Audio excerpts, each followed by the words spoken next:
Thanks very much. It is a great delight to be here. I'm sorry I couldn't be here for this morning, but I'm very glad to be able to. I'm very glad to be asked to speak this afternoon. As Robert just said, I'm Ian Morrison. I'm Head of Historic Environment at HLF, and my role principally at HLF is responsibility for all grant-making policy and for our grant programmes relating to historic environment, including, of course, our new grants for places of worship programme. And that's what I'm going to talk about today. An overview of the grant scheme, highlighting the changes that we've introduced and the reasons for those changes. So I'm sure most of you know who the Lottery Fund is, what we do, who we fund, how much money we have to give out. But just in case, I'll just give you a quick few facts and figures. We were set up by John Major's government back in 1994 to distribute money raised by the National Lottery to fund heritage projects. We fund museums, parks, historic places, archaeology, natural environment, cultural additions, and we invest in all parts of heritage. So far, since 1994, we've invested £5.3 billion into heritage projects, supporting over 35,000 individual projects across the whole of the UK. That's equivalent to £75 per person living in the UK today. So it's a massive investment. And we reckon we'll have about £375 million a year to invest each year over the next 5 years. So still have a significant amount of money to allocate. Now, before I go any further, my experience of talking about these things is it's quite useful to set out at the beginning the 3 different grant schemes operate at a national level through which the majority of government and lottery funding is allocated. So first of all, we have a listed places of worship scheme. That's a government-administered programme that provides grants to cover the cost of VAT incurred in making repairs to listed places of worship. That scheme is guaranteed to run until at least 2015, and it currently has quite an impressive budget, £42 million a year. I'm not going to refer to that scheme again, so there's no issue about being confused by it. So no more mention of that. The next scheme on my list here is the repair grants for places of worship scheme, and that's the scheme that most of you will be familiar with. That's the scheme that we've been running with English Heritage since 1997, and that's been focused on urgent repairs to listed places of worship. HLF has been providing the majority of funding with a £25 million budget for the last 2 years, and this programme is now closed to applications. So this programme no longer will accept new applications. The third one on the list is the new Places of Worship programme. This is for urgent repairs, but also for new facilities. And this we've launched here. It has a budget a year for the next 5 years. And to be absolutely clear, the grants for Places of Worship scheme replaces the repair grants for Places of Worship scheme. Unfortunately, the acronyms LPOW, RPOW, GPOW means that we get an enormous amount of confusion all the time. So I just thought it would be helpful to set this out at the beginning of my talk. Okay. Let me give a bit of background to HLS funding for places of worship before I talk about the new programme. As I mentioned, we set up the joint scheme with English Heritage back in 1997, and so far the HLF contribution through that scheme has been £231 million, benefiting or helping repair around about 2,500 individual listed places of worship in England, solely in England. But HLF also funds places of worship through our open grants programme, so support themes such as organ and bell restoration projects, major conservation for our cathedrals, York Minster, Norwich Exeter, more recently Durham, Newcastle, Winchester. We've also funded the development work of St Martin in the Fields and contributed to the repair and adaptation of St Luke's Old Street here in London. And it's not just churches and cathedrals, but meeting houses, chapels, synagogues, Buddhist and Sikh temples, and so on.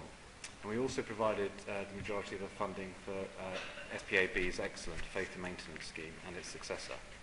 So all told, places of worship have received more than £500 million of lottery funds since 1994, and that sort of totality of HLF's contribution is often overlooked. And we know that this funding has made a huge difference, and it provides vital assistance at the time when it is most needed. I'm sorry not to be here this morning, as I said, but I suspect you have heard about how important public grants are to keep churches open and in good repair, whether this is lottery funding or funding through the Exchequer. Grants have undeniably been a significant factor in helping to keep churches open. An English Heritage survey of a sample of places of worship that have benefited from repair grant scheme found that many would have continued to deteriorate or close without this much needed funding. 73% said the grant covered more than half of the total rebuild, and around three quarters of these churches would not have been repaired if it wasn't for the grant. Perhaps most strikingly of all, around 30% said the building would have closed without the grant. Now, if we assume this is a representative sample, and there's no reason to think otherwise, I previously mentioned that 2,500 listed places of worship have received a grant through the scheme. So if the grant programme did not exist, and 30% of these did in fact close, we'd be talking about an additional 850 closed churches. 850. I can see Crispin's looking a bit pale there. But that's the contribution the scheme has made to keeping these churches open. But the same survey also allowed us to think about whether grants were being applied in a way that helped address the underlying causes of neglect. It's generally accepted that to keep a historic building in good repair, it needs to be used as frequently as possible and by as many people and a wider range of people as possible. The old grant scheme we ran with English Heritage only focused on urgent repairs to the fabric. There was no consideration of how the building was actually used, either now or in the future. Therefore, it's perhaps unsurprising that the survey found that only a quarter of churches that have received a grant were definitely open for longer than before the works had been carried out. And only a quarter were clearly attracting new people to the church. And of all of those surveyed, a half had not seen any significant increase in visitors at all since the work had been completed and the grant paid. Those are actually really, I think, telling statistics. So the HLF English Heritage Repair Grant Scheme was a vital source of support for churches. We know that. But it had not been used in a manner that would help address their long-term sustainability.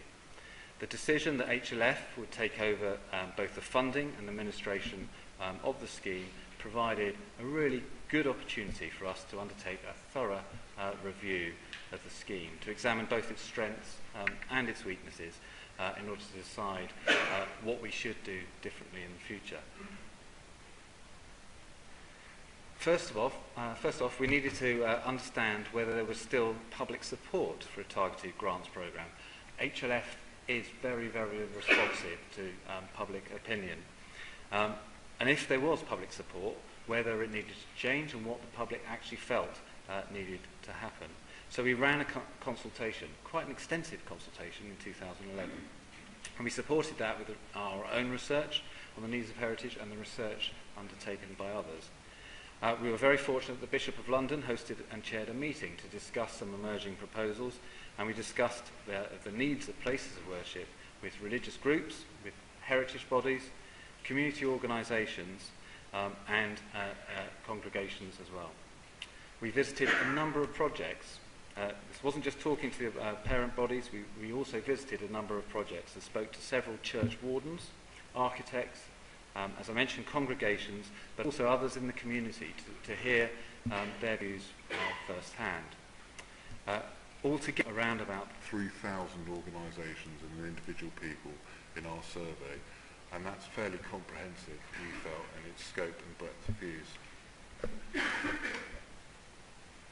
The responses showed that there's still strong support for the repair grants programme. You can see in this slide places of worship being the bottom bar on the graph.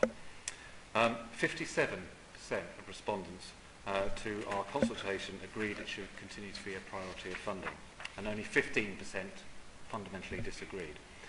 However, as you can see from here, these are all of our targeted programs which we ran back in 2011. The Places of Worship scheme was the least supported of HLF's targeted programs. And that's perhaps a reflection that the benefits of a scheme focused solely on repairs isn't universally appreciated. This finding we didn't dismiss lightly at all, particularly when we considered the nature of the organisations that responded to the consultation, because 15% of all respondents came from church organisations. And that was more than all of the responses that we had from museums, libraries, archives, industrial, maritime and transport heritage sectors combined. So there was a significant number of respondents to our consultation from the church. And when we looked more closely at the individual responses, we noticed some common themes. HLF should not be subsidising the private needs of worship, was one. Places of worship do not deserve any more support than any other underutilised listed building, was another. The church is a wealthy institution and should not receive lottery funding. And places of worship should not be a priority if they do not benefit the community as a whole. That was a flavour of some of those responses that we got back from the 15% who said that we should not continue with the scheme. So those negative responses were clearly in the minority, but we felt that it would be irresponsible to ignore them. The message we felt was clear: the Places of Worship grants programme had to change if public support was to be maintained in the future. The consultation also showed quite comprehensively there was good reason to develop the scheme to include support for measures that would broaden community use. 45%, the top bar there, of respondents felt that places of worship should remain a priority for HLF because of their potential to provide additional community benefits beyond worship, whereas only 11% felt that the programme was important due to the specific repair needs.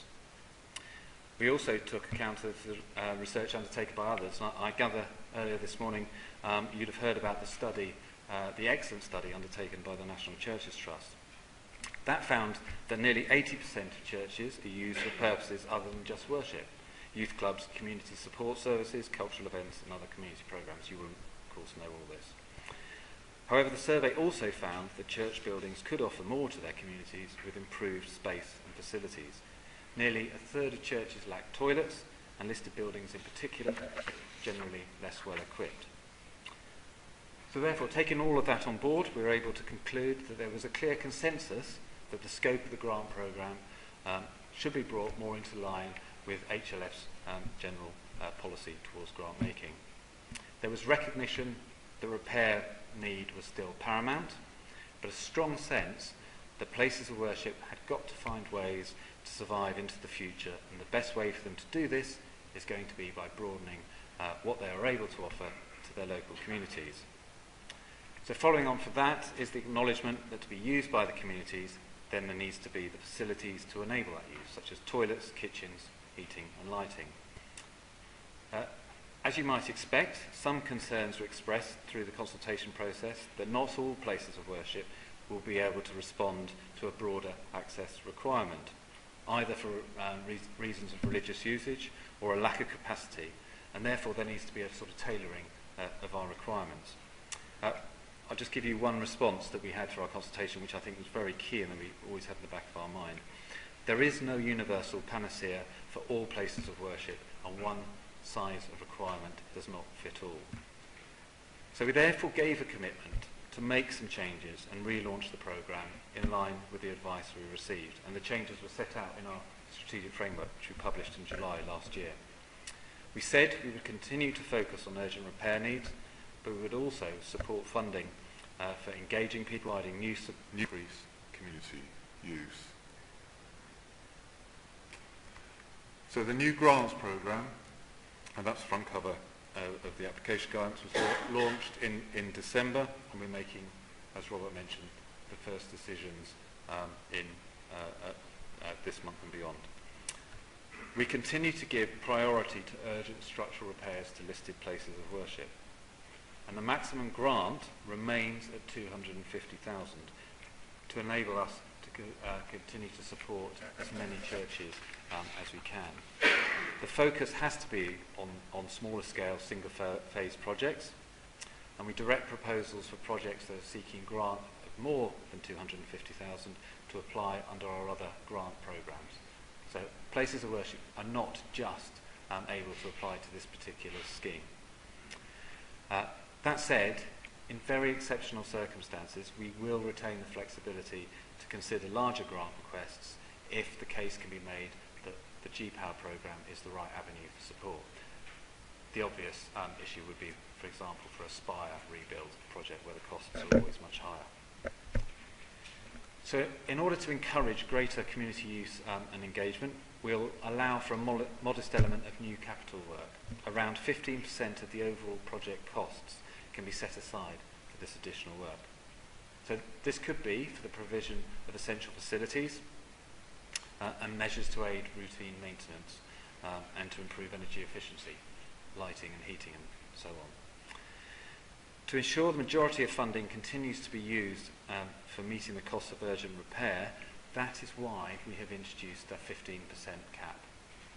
And we also want to make it very clear that this funding for new works is for modest improvements to places of worship. It's not for new large extensions and ambitious projects of that scale. The option to have funding for this new works is exactly that. It's an option. It's not a mandatory requirement. So an applicant does not have to include new work to be eligible for grant aid. It's just there as an option. In addition, whilst recognising the overriding objective of the programme was to address urgent repair needs, we also encourage all projects to look for opportunities to engage more people with these buildings. So how do we decide which projects to support? Competition for all of our grant programmes is stiff. Our application numbers last year actually increased across all our grant programmes by 55%. Sorry?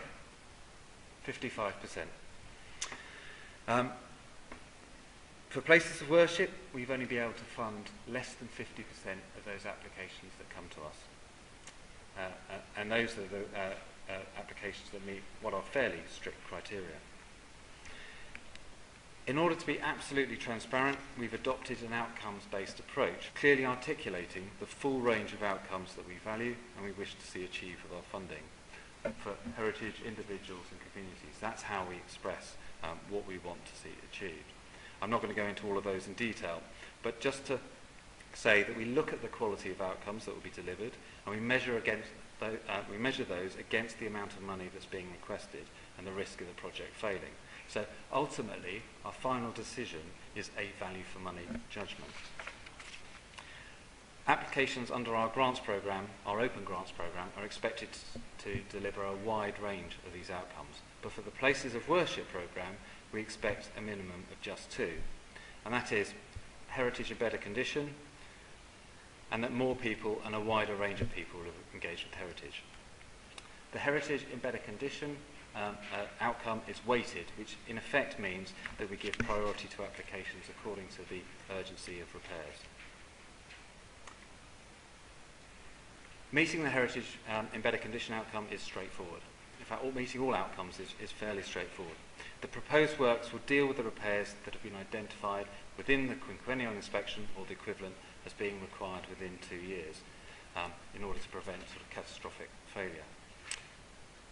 This is essential, we think, to ensure that precious financial support is directed to where it is most needed.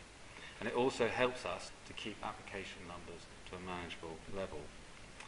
New work, such as the upgrading of lighting, heating, or by improving access to roofs and gutters to help with maintenance, will also help ensure the church is in better condition. The community's outcome is hardly rocket science. And I have to stress there are expectations in this, the words that I consistently use, proportionately and pragmatically. And so we take into account the size of the grant, the size of the congregation, the particular faith needs of the applicant, the location of the place of worship, and the potential for attracting new audiences. We also take into account existing arrangements for community engagement because we really do not want to penalise those applicants who already demonstrate good practice. So, we don't expect, for example, a small church in rural Norfolk to deliver the same range of activities and attract the same number of additional people, such as a church in a London borough, for example. And if they have good connections with their local community, we will simply ask them to build on what they already do. However, we will expect every project to deliver some additional activity to engage more people. If a project doesn't, we won't support it. We realise that this is quite a significant shift in our requirements, and it would be dishonest of me to say that these changes have been universally welcomed with open arms. But genuinely, I am not aware of any significant objections, either from the parent organisations or from those that have the day-to-day responsibility for the care of church buildings. We have tried to be as sensitive as possible, as I just mentioned, with the way in which we have introduced these additional requirements. We note that church wardens in particular already have enough on their plate with maintaining their church buildings without adding to their duties. Some of those I did speak to did express concern about their capacity to take on these extra responsibilities. Therefore, we don't expect applicants to submit a detailed activity plan of the kind expected with most of our other grant programmes. Instead, we require a simple statement of the additional activities that they intend to undertake, who they will benefit, how much it will cost, a timetable for implementation, and how the outcomes will be measured. The bottom line is that the grant can pay for these activities as well as the repairs. Okay? So we're putting our money to support our requirements. We only ask applicants to think about how to get more people involved with their church, not to take on and to deliver new activities themselves. And we think this surely has to be the right approach. Getting more people interested and involved with their church could lead to more people helping to look after it, sharing the burden. To achieve this, applicants might just want to produce new interpretation guidebooks. And this is really simple stuff. Hold exhibitions or other events in the church. They may need to put in new facilities to enable this to happen, and as I mentioned, we can fund this. They could seek to attract and train more volunteers to look after the church, to maintain it, to give talks, or simply to keep it open. They might even want to create a website or an app. Seems to be the popular thing these days. Straightforward, not onerous. This is really simple stuff that we are asking people to think about. So let me give you two quick examples of how projects can meet sort of our expectations. One project, St Edward's Knighton, was funded through the repairs programme the church repairs programme that we've been running in Wales. Another one in a minute I'll talk about was an award-winning project that we funded through our Open Grants programme in Hampshire. St Edward's near Knighton in eastern Wales. The congregation there had dwindled to less than 30 and had extensive repair needs when they came to us. The church had realised the importance of involving the wider community, and they set themselves the task of considerably widening their support base. And they used the repairs project as a focus for drumming up local interest in the project, recruiting new people from the community to help with fundraising. They teamed up the local tourist office to widen their appeal, and guided talks about the church, both the church and the town, were given by the organist, the local historian. The church is actually open from 9 o'clock in the morning, daily, each week, and it attracts around now 7,500 people. They've kept the wider community involved by issuing a regular newsletter and by appealing for volunteers to help them welcome people to the church. So the involvement of new people has given them fresh ideas about how to use the church as a place for community events such as concerts, but also as a way of continuing with services. The other final thing I just mentioned in this project, another very key element, was trained in building skills, maintenance skills by the contractors during the repair work, which enables them now to better maintain the building in the future. All simple stuff, but really very effective. St Andrew's here in South Womburgh This flint walls and wooden bell tower is a very charming 12th century church. But it had poor lighting, it had a very cramped and cluttered interior, and the lack of facilities meant that it was only used really for Sunday worship. No other activities could take place there. 5 years ago, the whole community rallied together to transform the church and make it better suited to rural village life. The interior was reordered, a new lighting system fitted, facilities were added, and a new room was created for local people to display exhibitions and provide a meeting place and additional area for events. Through their combined efforts, the church has been transformed from a little-used, gloomy building to a welcoming, appreciated and greatly valued resource for the whole community. And in 2009, it was awarded the Country Life magazine's Village Church for Village Life Award. Again, fairly simple stuff, and it was just this screen across the south aisle which provided them with a very usable space which is much easier to heat than the whole church. I need to tell you about a couple of other changes we've introduced before I've finished my talk. There are now 4 opportunities a year to apply, spread equally across the year, with no division at all between listing grades. We assess each application within 3 months, and no one will need to wait for a decision for any longer than 4 months. That's guaranteed. Rejected applicants can reapply immediately if they meet our criteria, with nothing to count against them. Given the fact that the scheme is supposed to address urgent repairs, we simply felt that we couldn't justify continuing to provide only a once-in-a-year opportunity to apply. So it's now four times a year. We also know how much applicants rely on advice when putting together their application and project. So we encourage all applicants to register an interest with us before applying, so that they can get good advice from our staff, particularly on how to submit an eligible application. They register online, we contact them within 10 days. It's that simple. In England, English Heritage continues to provide us with the expertise of their architects on repair needs and project specifications, ensuring that we still get the best technical advice available. And henceforth, all decisions on all applications are taken locally by our regional committees. In terms of being more flexible, and in order to help address the long-term sustainability of places of worship, we've changed the way that we assess financial need. So whilst we still look at value for money, as I mentioned earlier, we've dropped the highly detailed financial needs assessment that was previously used under the old scheme, whereby all available unrestricted funds had to be allocated towards the immediate repair project. Although well-intentioned, that model had the perverse outcome of effectively stripping a church of all of its funds, leaving it in a good state of repair, but with nothing left to develop it in the future. Instead, we now take account of the financial needs of the applicant, the congregation, with regard to their long-term plans for the future of the building.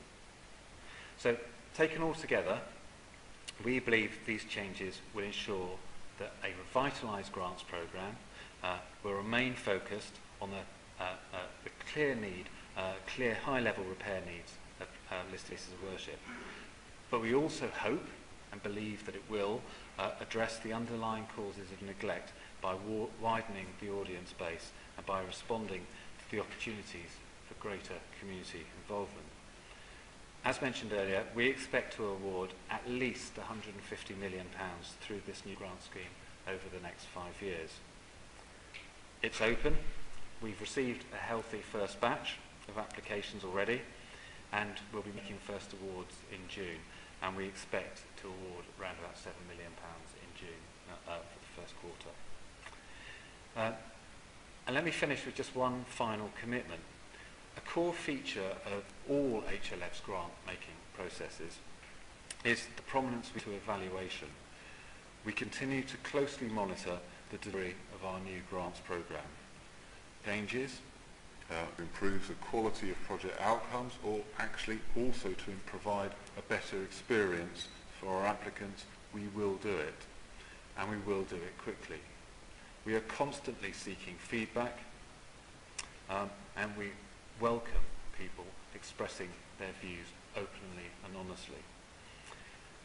Indeed, you might want to share some of your views with me now, which brings me to my last slide.